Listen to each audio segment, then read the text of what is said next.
राधे राधे मित्रों, एक बार माता लक्ष्मी भगवान विष्णु से मिलने के लिए जाती हैं और कहने लगती हैं, प्रभु, जब मैं आपसे मिलने के लिए आ रही थी तो मेरी नजर मृत्यु लोक पर पड़ी। वहां मैंने देखा कि 3 स्त्रियां जो आपस में सहेली थी, उनमें से 2 स्त्रियां विधवा होकर दुखी जीवन जी रही थी, जबकि एक स्त्री सुहागन होकर अपने पति के साथ सुखी जीवन जी रही थी। प्रभु, यह बात मेरी समझ में नहीं आई, इसलिए मेरे मन में एक प्रश्न उठने लगा। प्रभु, मेरे इस प्रश्न का उत्तर देकर मुझे संतुष्ट करने की कृपा करें।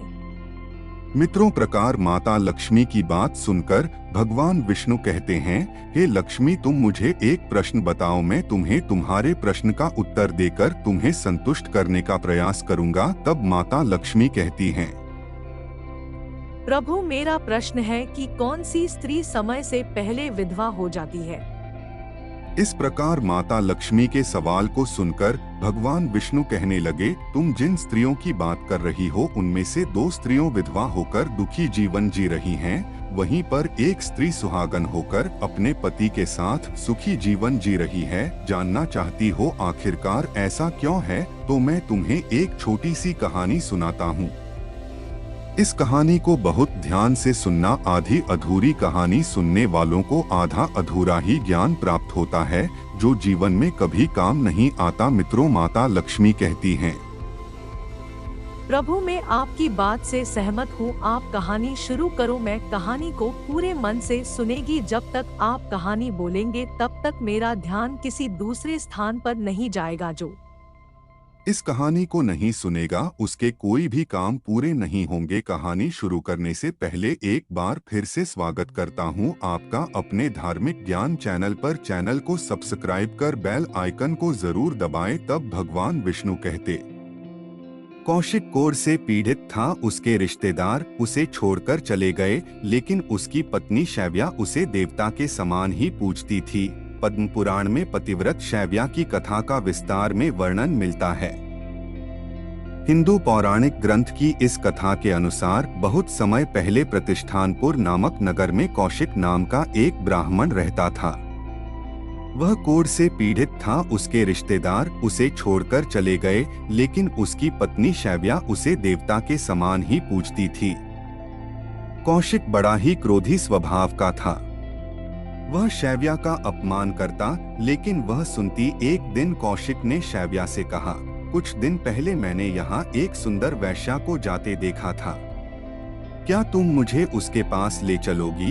यह सुनकर शैव्या को क्रोध नहीं आया, बल्कि वह पहले उस वैश्या के घर गई। वैश्या ने उससे कहा, आधी रात को अपने पति को मेरे घर ले आना। यह सुनकर शैव्या अपने घर लौट आई। रात के समय अपने पति को कंधे पर उठाकर शैव्या वैश्या के घर चल पड़ी। उसने रास्ते में देखा, मार्ग में एक सूली थी जिस पर चोरी के संदेह में मांडव ऋषि को उस पर चढ़ा दिया था। हालांकि ऋषि अपनी मंत्र शक्ति से बच सकते थे, लेकिन वह बचपन में चींटियों को कांटे चुभोया करते थे। वह जानते थे यह सजा उसी के फलस्वरूप मिली है। वहाँ काफी अंधेरा था, जिसके चलते शैव्या के पति का पैर सूली से लग गया, जिससे सूली हिलने लगी और ऋषि का दर्द बढ़ गया। ऋषि ने शाप दिया, जिसने भी इस सूली को हिलाया है, सूर्य उदय होने से पहले उसकी मृत्यु हो जाए। तब शैव्या बोली, हे ऋषि, मेरे पति का पैर अनजाने में आपकी सूली से लग गया है, कृपया शाप वापस ले लें। ऋषि ने मना कर दिया। तब शैव्या बोली, ऋषिवर, आप शाप वापस ले लें, अन्यथा कल सूर्य उदय नहीं होगा। इतना कहकर वह अपने पति को वैश्या के घर की ओर ले जाने लगी। पतिव्रता शैव्या के वचन के चलते सूर्य उदय नहीं हुआ। ऐसा कई दिनों तक चलता रहा। चारों तरफ तबाही का मंजर था। यह देख सभी देवतागण ब्रह्मा जी के पास पहुँचे। तब ब्रह्मा जी ने कहा, शैव्या ही इस समस्या का निराकरण कर सकती हैं।